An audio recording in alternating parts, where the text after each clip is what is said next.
500 से 1000 करोड़ की रेंज की जो बैंक्स है महाराष्ट्र में, उसमें थर्ड नंबर का तीसरा प्राइज हमको दिया है। हम लोगों को बहुत खुशी की बात है पुणे शहर के लिए और खासकर मुस्लिम कोऑपरेटिव बैंक के स्टाफ के लिए। जब से ये नए चेयरमैन वाइस चेयरमैन आए हैं तो स्टाफ का पगार बढ़ा है। सबसे पहले मैं आपके चैनल का और आए हुए तमाम दूसरे जो चैनल्स है उनका दिल की गहराइयों से शुक्रिया अदा करता हूँ कि आप लोगों ने यहाँ मुझे आकर यहाँ मेरा इंटरव्यू लिया। बैंक के पोजीशन का जहाँ तक मामला है तो पिछले 20 साल में जो पोजीशन बैंक की नहीं है उससे बहुत बेहतर पोजीशन इस साल बैंक की है। हमारे जो डिपॉजिट्स है वो तकरीबन 661 करोड़ रुपए हुए हैं और ये डिपॉजिट ये हाईएस्ट डिपॉजिट है इस मर्तबा। और आने वाले दिनों में इंशाल्लाह एक 15 दिन के अंदर यानी अक्टूबर एंड तक ये 700 करोड़ रुपए क्रॉस हो जाएंगे। ऐसा मैं आप लोगों से वादा करता हूँ।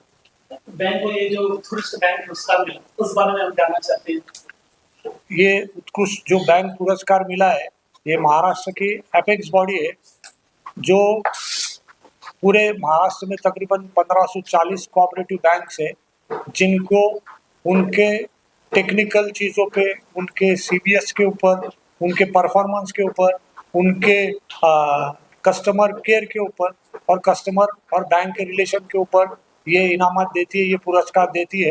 तो महाराष्ट्र कोऑपरेटिव बैंक एसोसिएशन जो स्मॉल को ये कोऑपरेटिव बैंक की एक एपेक्स बॉडी है, इन्होंने हमारे मुस्लिम कोऑपरेटिव बैंक को 500 से 1000 करोड़ की रेंज की जो बैंक्स है महाराष्ट्र में, उसमें थर्ड नंबर का तीसरा प्राइज हमको दिया है।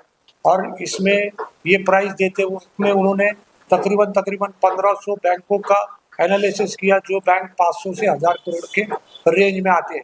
उसमें हम लोगों को बहुत खुशी की बात है पुणे शहर के लिए और ख़ासकर मुस्लिम कोऑपरेटिव बैंक के स्टाफ के लिए, हमारे बोर्ड ऑफ डायरेक्टर्स, हमारे चेयरमैन साहब के लिए एक गर्व की बात है, एक बड़ा हमारे लिए बड़ा मकाम है बैंक के लिए कि पहली मर्तबा बैंक को 60 साल ये थर्ड नंबर का पुरस्कार हमको यहाँ मिला है।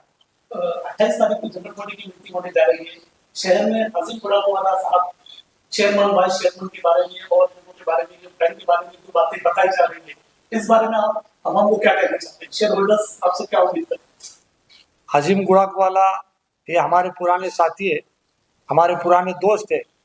मैं उनसे गुजारिश करूंगा कि वो आने वाले दिनों में जब जब ऐसे रील वायरल करते हैं तो ये मेरे ख्याल से उनकी 42वीं वायरल थी। उन्होंने 37 नंबर और 38 नंबर जो उन्होंने वायरल किया था जिसमें उन्होंने बैंक की पोजीशन को ऐसे बताया कि मुस्लिम कोऑपरेटिव बैंक में जब से ये नए चेयरमैन वाइस चेयरमैन आए हैं तो स्टाफ का पगार बढ़ा है। हमारे पहले मर्तबा 20 साल के बाद हमारे शेयर होल्डरान को डिविडेंड मिला है। ऐसे करते हुए उन्होंने हमारी तारीफ की और बाद में पता नहीं उनको क्या समझ में आता है, वो किसके सुनते, उनके पीछे यानी करने वाले कौन है, ऐसे लोगों के सुन के फिर हमारे खिलाफ बातें करते हैं। मैं उनसे गुजारिश करता हूँ कि आजिम भाई आप कोई वकील, डॉक्टर, प्रोफेसर, प्राध्यापक नहीं है और अल्लाह की वजह से हम लोग लॉयर हैं तो हम ये सब चीज़ों को समझते हैं। तो आप आपका अपना ओपिनियन तैयार कीजिए और अपनी बात रखिए। दूसरों पे कीचड़ उछालना बहुत आसान काम है। आप पहले अपने गिरेबान में झांक के देखें, आप जिन जिन लोगों के बारे में बोलते हो उनका क्या अपना समाज में स्टेटस है और आपका क्या स्टेटस है।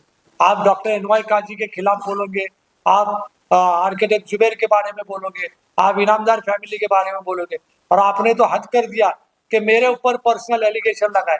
मैं आपको चैलेंज करता हूँ आसिम भाई, आप ये जो एलिगेशन हम पे लगाए है ये आप प्रूव करके दिखाना, नहीं तो आने वाले दिनों में आपको इसके बड़े कॉन्सिक्वेंसेस फेस करना पड़ेंगे और आपका किसी का भी शहर में उठ के दूसरे के बारे में असैसिनेशन कैरेक्टर का करने का तो ये आपका गलत तरीका है। इसके आगे हम लोग ये सहन नहीं किया जाएगा।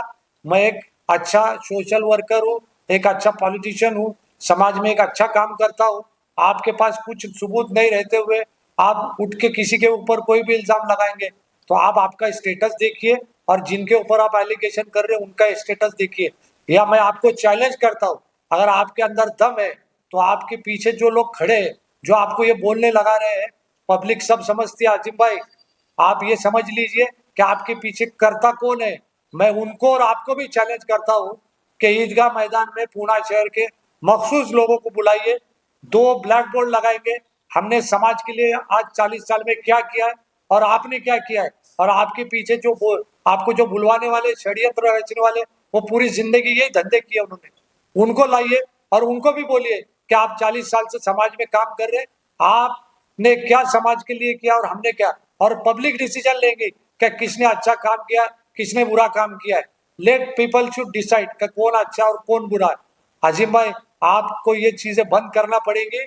आप एक मस्करा बन के बैठ गए हो समाज में, आप हर हफ्ते में उठते हो इसके खिलाफ उसके खिलाफ। आप पॉजिटिव बात कीजिए, नहीं तो आने वाले दिनों में ये सब चीजें आपको ले डूबेंगी, क्योंकि आपके पास जिस तंजीम का आप नाम ले रहे, मुझे नहीं लगता वो तंजीम का एक भी आदमी आपके साथ में है। आपके साथ के जो सब लोग हैं, ये आपके तरीके कार से निकल के दूसरी तंजीमें ज्वाइन कर चुके हैं।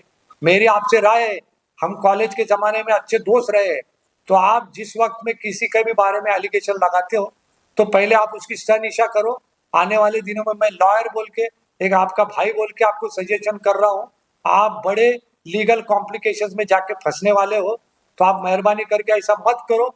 अब इसके बाद कभी आपने ये किया तो आपको इसका खामजाना भुगतना पड़ेगा, ऐसा मैं आप लोग आपको वार्न करता हूँ, और ये आप चीजें समझ लीजिए।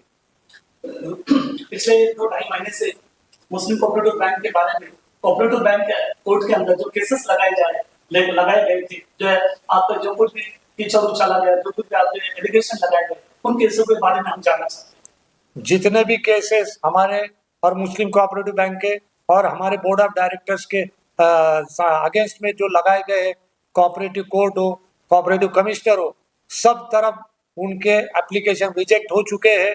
और ये एक टीम है जो पूरे षड्यंत्र रच के ये काम करती है, और उनके कुछ लीगल काम करने वाले हजरात है, उनका क्या लीगल स्टेटस है मुझे आज तक समझा नहीं, वो वकील है या नहीं है ये भी हमको पता नहीं है। तो उनको भी मैं समझ देना चाहता हूँ कि आने वाले दिनों में ऐसे बोगस केस लगा के कौम की दिशा भूल करने का काम आप ना करें, नहीं तो आने वाले दिनों में कहीं ऐसा ना हो कि आपके ऊपर हम केस कर दे। पिछले 1.5-2 महीने में जो बैंक का प्रोग्रेस हो रहा है, और हमको नए आरबीआई ने 3 ब्रांच खोलने की परमिशन दी है, तो हम बॉम्बे, सांगली और औरंगाबाद ये प्लान किए कि ये ब्रांचेस हम आने वाले 3-4 महीने में शुरू कर दें, ऐसा हमारे पास प्लान है। तो आप लोग समझ सकते हैं कि ये अलग अलग जिले में जाके, और ये शहर के जहाँ माइनॉरिटी की थिकली पॉपुलेशन है, हमारी जहाँ पर संख्या जास्त है, ऐसे इलाके में हम कोशिश कर रहे हैं कि बैंक के नए ब्रांचेस वहाँ खोले जाए, और जिसके वजह से बैंक का डिपॉजिट बढ़े, बैंक का कारोबार का एरिया बढ़े, और आने वाले दिनों में हमारे अलग अलग इलाकों में बैंक के जरिए से हमारे कौम का, हमारे जो समाज का है, वो सोशल प्लस इकोनॉमिकली प्रोग्रेस कैसे किया जाए, ये 3 शहर में हमने प्लान किया है। इंशाल्लाह आने वाले दिनों में, आने वाले 3-4 महीने में ये काम होने जा रहा है 3 ब्रांच का। एडवोकेट साहब, 28 तारीख को जो जनरल बॉडी की मीटिंग होने जा रही है, इस बारे में आप शहर के जो शेयर होल्डर्स हैं, जो समाज सेवक हैं, उनको आप क्या अपील करना चाहेंगे? मैं तमाम शेयर होल्डर हजरात से गुजारिश करता हूँ कि कसीर तादाद में आप यहाँ आए, और बैंक का जो प्रोग्रेस हो रहा है इसमें आप हिस्सा लें, और आने वाले दिनों में हमने जो जो वादे आप लोगों के लिए किए हैं, जो शेयर होल्डर के हित में काम होगा, जो शेयर होल्डर चाहेंगे, उनके दिल की जो तमन्ना होंगी, उसी तरीके से ये काम होगा। और मैं इन बिटवीन द लाइन आपको बोलना चाहता हूँ, आप लोग ये सब चीज़ें समझ सकते हैं कि शेयर होल्डर जो चाहेंगे, उनके दिल में, उनके जहन में जो बात होने वाली है, जो वो चाहेंगे, उसी चीज़ों को हम इम्प्लीमेंट करेंगे। आने वाले दिनों में हमारे जो शेयर होल्डर हजरात है, उनका हित की काम करेंगे, उनके हित की बात रखेंगे, और आने वाले दिनों में इसका कोऑपरेटिव स्टेटस मुस्लिम कोऑपरेटिव बैंक का कायम रहेगा, ऐसा मैं आप लोगों से वादा करते हुए आप लोगों की हाथ में इजाजत लेता हूँ।